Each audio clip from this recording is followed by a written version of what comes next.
Abonnez-vous sur Belinda TV, les sons de l'actualité. Ouais, Mbote Nabino n'a pas parlé, donc c'est moi votre humble serviteur Star Plus.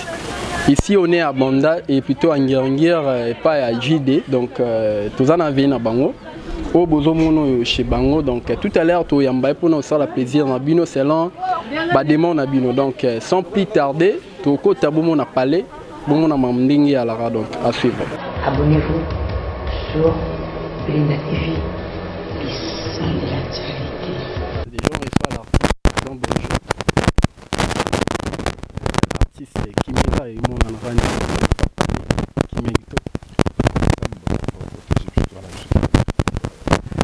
On est avec l'artiste. L'artiste a des questions inutiles de part et d'autre.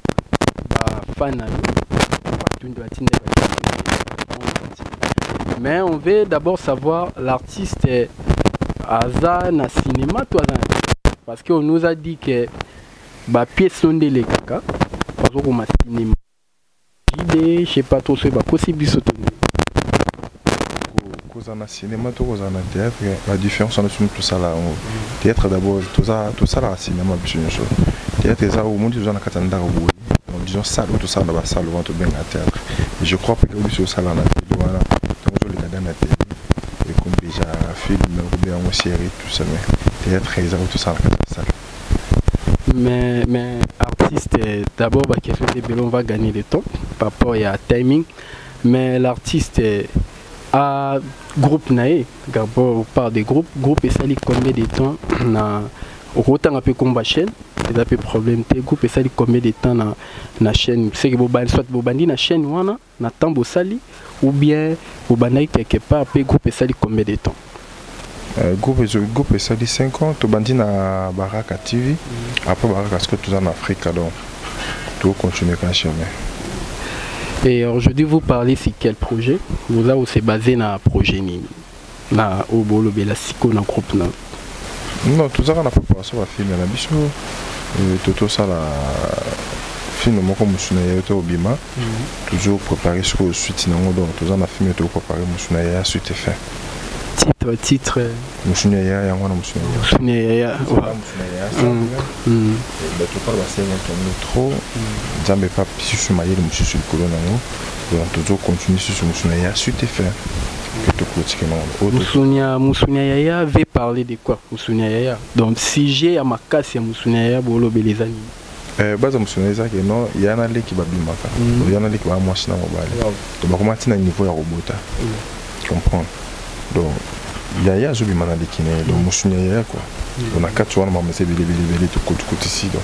moi il y a une mission sur la télé ça artiste na habité sur polémique olingango tolingango te parce que moi ba musu ba ola na personne va parler ba holo ba JD na ba pièce ya beta rabatu mais na palada timide yo holo ba nini tu es pas trop polémique ou bien quoi beda na tina tu nga déjà na za nga déjà depuis au moins avant que tu n'as pas trop battu nga mais c'est dans la mémoire pour le son dans ma camarade faire ça mi balé donc on a comme 3 4 parce que nous dans la quarantaine nga dans trop déjà parlé oyo ba moi na TV on les a personnage dans la taga donc personne n'y est morogide ça fait la quarantaine dans la façon de vivre de façon de vivre il y a personne JD ça trop battu ça trop boitité trop bas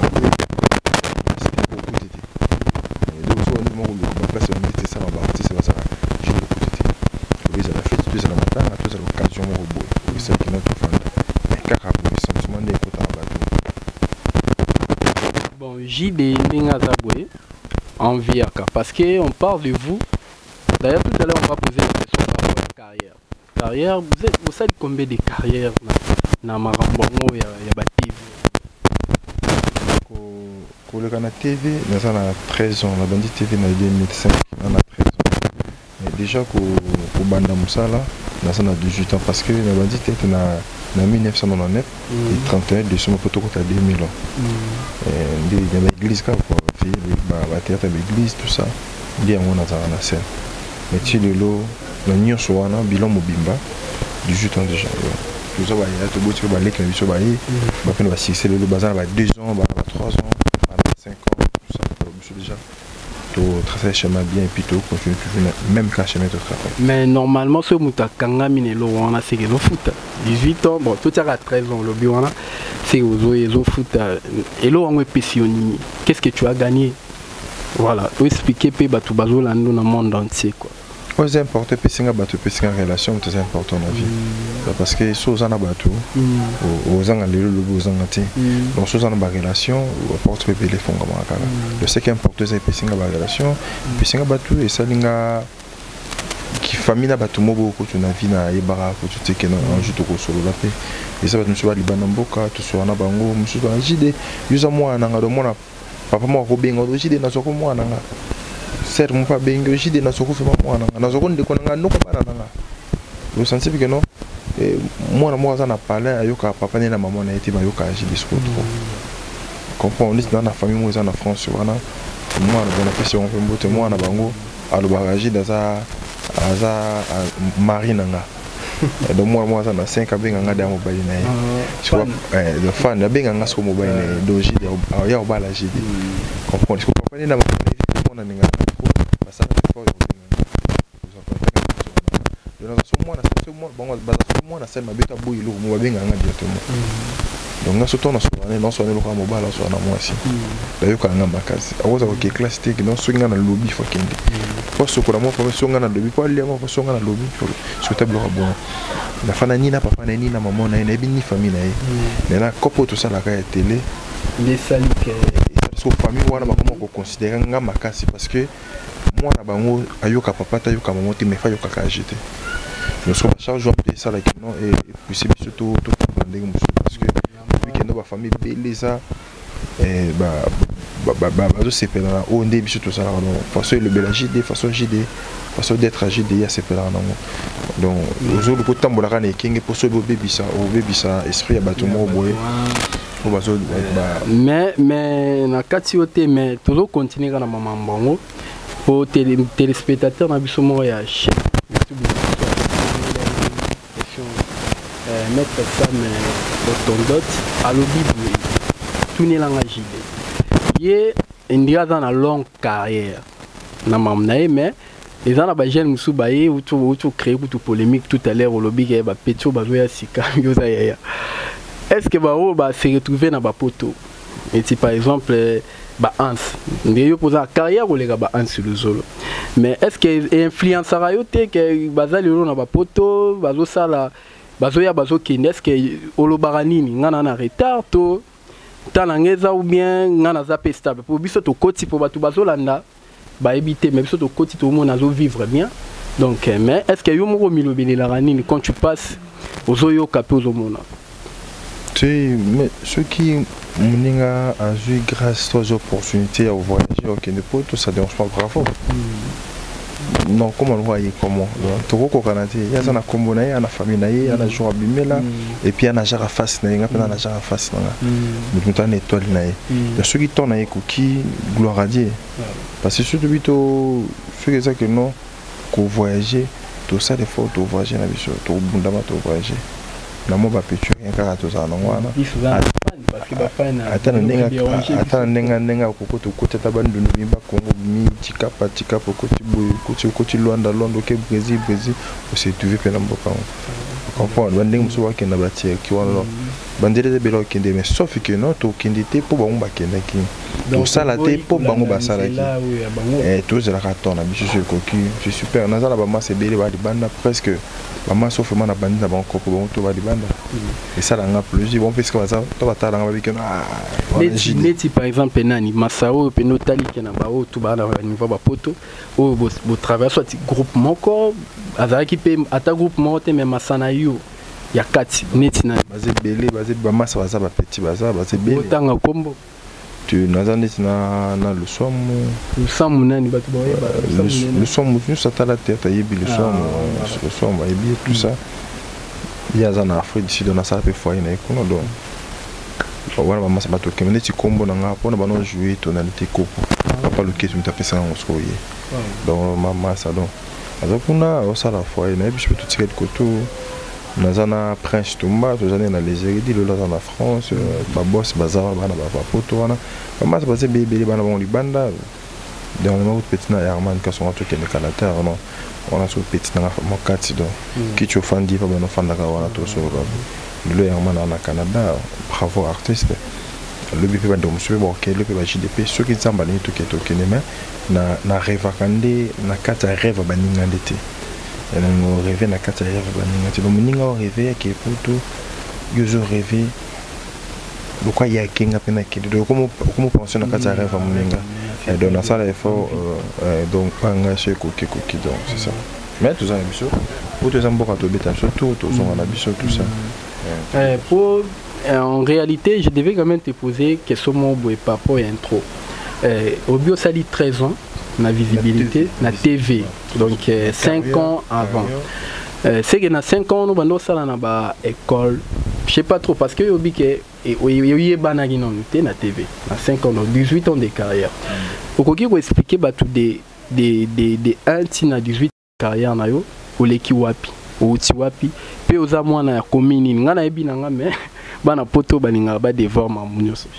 te grâce à Dieu na likendo ba groupe belé petit nga lika na carrière na na lika na 2 groupes il y a 3 groupes pardon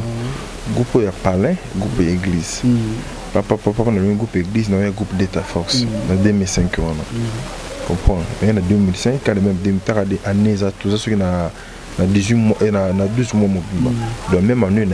na bandé déjà TV parce que na zali na boulot na déjà après yango ba ozonga na les séries pour les jeudi j'ai de l'élo aza fondateur Axena DG c'est ça 3 groupes car Axena tout à l'heure autour le Bessali combien de temps 5 ans en tout cas c'est pas facile à maintenir groupe apparemment vous en a moi chéri Moroboé sponsor Moroboé a aidé pour na aussi ma stabilité groupe belé ba ko karaté baninga no mususu kutu bana ba nord mais ndé ba groupe bazo ko katé yo stabilité zani bon to yebineti to tanga ba kombo ba belé ba leka pe na banzonzing ça dit que ba se retrouver pe kuna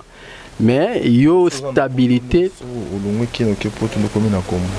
donc ndeki bana kini bakanisa bon voilà ko bato a poto ba yi tout ça ne biso ba do fanda na chef coutumier na biso ba comédien et puis membre d'esprit tout ça les gens m'a tout au bord ba bon on a tout ne sous question mon boy parce que ba question za mo belé JD Ndenga Zaboué azana groupe na certainement mais tout le monde déjà que JD apparemment aza marié JD Ndire et voilà donc vie na eza ndeni au bala ozana mwana bon pour ça groupe na fina za kama kete 10 Babi stabilité musu c'est ya soki mutu aza déjà en marié tout babala na ngete babala même ozana copine na yo même ozana petite amie na yo il faut oser le même esprit oser se comprendre oui que non surtout bala na passe na mission na oser toujours ensemble qui se soit bon sur bala ka poto ya sentiment mais surtout bala pe kala un sentiment que non tout la griffon na ka bala non c'est pas important mon colonza on peut ça vraiment ton ya bala to bala na mission mais moi na tout ça raté pour baninga ba ça il faut je crois pas que non à l'équipe papa ou manala tu lui agitation c'est pas moi bala qui je crois pas que non ils a pété que non penser que non bala à jouer là mais sauf qu'il faut se préparer ton temps et coca la baninga sauf pour un sentiment to bala kala très bien réfléchi ba missé et plutôt ba artiste ya boye belé bazate ou ba réfléchir le royer to moni tête ezali mais moi nazati ouais bébé azali bébé nani c'est vélo enfant c'est dans mon cœur biso to moni de photo mais bon ba suka bongo donc to moni vision na yo ezalaka nini parce que lelo déjà 18 ans de carrière tout tika nyoso ozo viser nini na carrière na yo on a la longue parce que ba fani pe bazali ou ba souhaitera un jour pour ça la pe filmer atana Jackie na mwanini so vision peneza ya groupe ezanini ouais ba vision c'est belé ba vision nga eza formé belé nga mo on arrive un jour ce qui na 12 copo yo dans ce qui un jour nzamba bina za succès sanité Donc il faut comme producteur.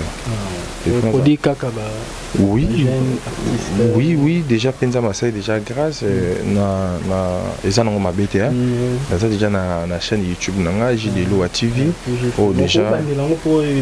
JDLO à TV, donc JDLO à TV ils ont déjà donc bato balinganga déjà baza ko s'abonner déjà et puis nazo kana mingité na janvier on est la Banisco production. La Banisco ko produit ba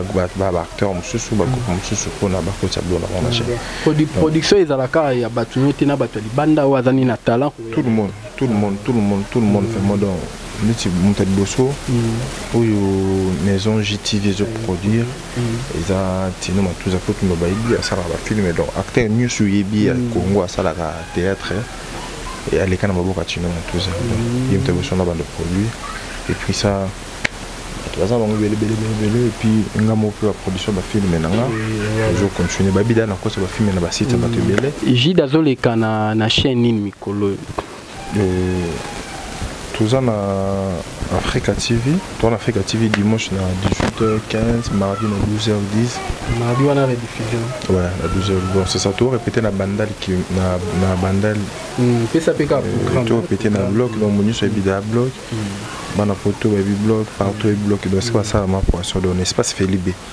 tout ça na station blog bi kana risque de répéter donc monu sur genre à on a qui ça yo tout ça mardi jeudi wana numéro na biso ça on a biso ce que bongi mon adresse et ça plus 243 89 740 82 43 plus 243 89 740 82 43 dans ce bien numéro on a aux ongamoji des numéros que tout ça là bas réseaux sociaux nyonso donc voilà donc so bien sur les réseaux sociaux on a même numéro so bien on appelle normal même numéro. Abonnez-vous sur Belinda TV, les sons de l'actualité. Voilà donc tu vidéo émission tu as qui pas JD awa chez donc busenga qui busepeli na ba palais sans plus tarder monsieur Sili Mambo Sili je tiens à remercier mon équipe technique à moni vidéo donc derrière les cam na Bosente Montréal NLG Didi Iba et je peux pas oublier les mastodontes Paradiso Jason Itenga et Hors Live. Bye à la prochaine. Toti Galara na Belinda TV. Bisous à vous, bye. Okay. Abonnez-vous sur Belinda TV, les sons de l'actualité.